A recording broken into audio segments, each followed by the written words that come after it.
മായി പ്രചാരണത്തിൽ മുഴുകിയിരിക്കുകയാണ് രമേശ് ചെന്നിത്തല. ഇപ്പോൾ പുതുപ്പള്ളിയിൽ ചാണ്ടി ഉമ്മന്റെ പ്രചാരണത്തിലാണ്. ഏഷ്യാനെറ്റ് ന്യൂസ് ഇപ്പോൾ അദ്ദേഹം ചേരുകയാണ്. സാർ, സ്വന്തം പ്രതീക്ഷ സംസ്ഥാനത്തെ മൊത്തം പ്രതീക്ഷ എങ്ങനെയാണ്? പുതുപ്പള്ളി ഞാൻ വരാൻ കാരണം ഉമ്മൻചാണ്ടിയുടെ മണ്ഡലമാണ്. എനിക്ക് വൈകാരികമായ ഞാനിവിടെ എം പി ആയില്ല, അങ്ങനെ ഇവിടുത്തെ എല്ലാവരെയും എനിക്ക് പറയും. ചാണ്ടി ഉമ്മ മത്സരിക്കുമ്പോൾ ഇവിടെ ഒന്നും വന്നില്ലെങ്കിൽ അതൊരു മനസ്സിലൊരു വിഷമമാണ്. വൈകാരികമായ തീർച്ചയായും. പൊതുവെ ഒരു സംസ്ഥാനത്ത് പൊതുവെ ചിത്രം എങ്ങനെയാണ്? UDF എത്രത്തോളം തുടക്കത്തിലുള്ള ഒരു പേസ് ഇപ്പോഴും ഉണ്ടോ? ഓരോ ദിവസം കഴിയുമ്പോഴും UDF പ്രതീക്ഷ വർദ്ധിക്കുകയാണ്. ജനങ്ങൾ UDF അവര് മനസ്സോട് ചേർക്കുന്നു, നെഞ്ചോട് ചേർക്കുന്നു. കാരണം കേരളത്തിൽ 10 വർഷത്തെ ദുർഭരണത്തിനെതിരായി ജനങ്ങൾ ഒറ്റക്കെട്ടായാണ് കേൾക്കുക.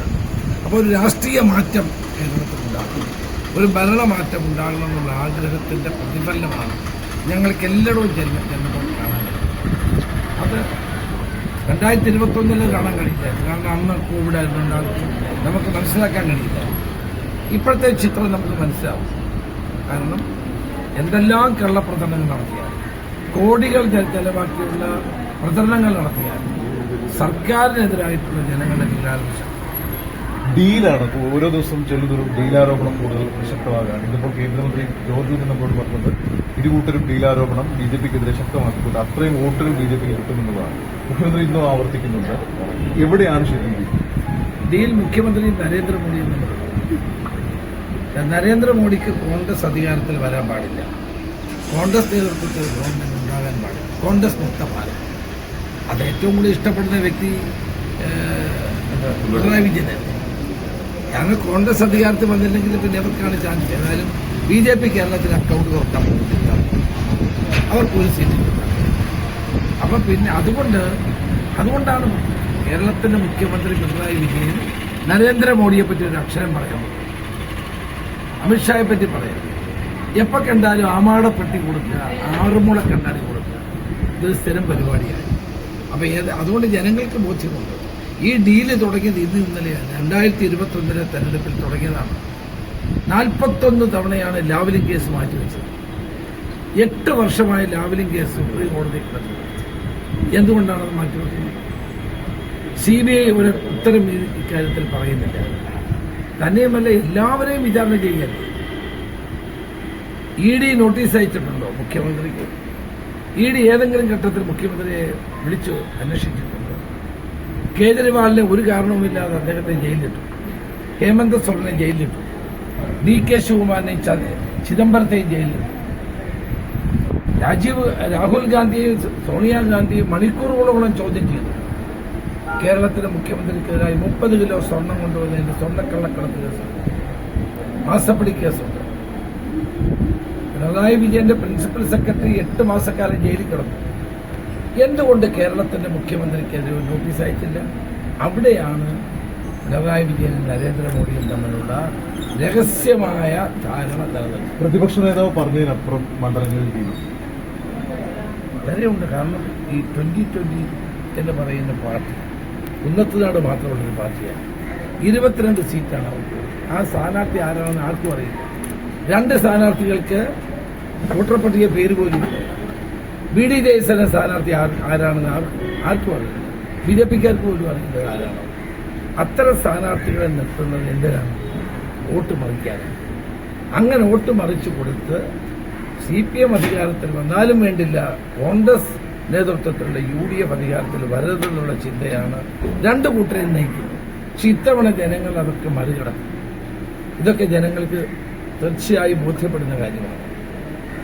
അപ്പൊ അതുകൊണ്ട് അതിനെതിരായിട്ടുള്ള വികാരം വളരെ ശക്തമാണ്.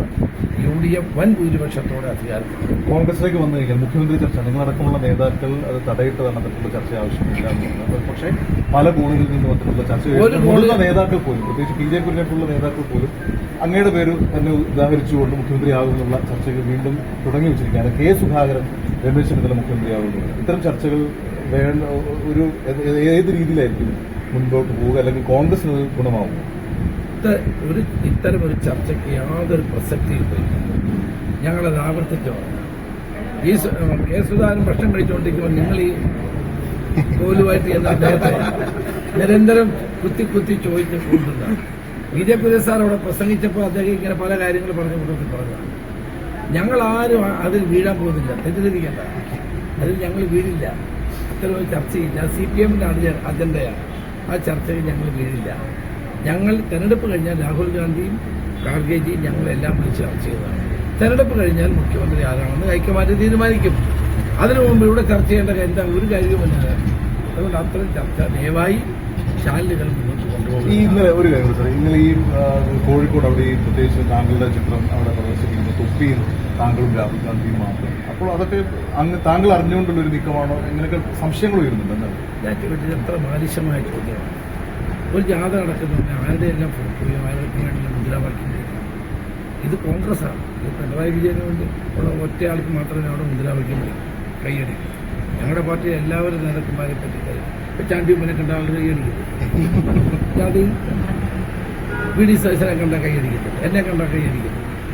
അതൊക്കെ സ്വാഭാവികമായൊരു കാര്യം. പക്ഷെ ഏഷ്യാനെറ്റ് അത് വളരെ ബോധപൂർവ്വം പ്രചരിപ്പിച്ചുകൊണ്ടിരിക്കുക. അതെനിക്ക് മനസ്സിലായി. നിങ്ങൾ മാത്രമേ ഇത് പ്രചരിപ്പിച്ചിട്ടുള്ളൂ.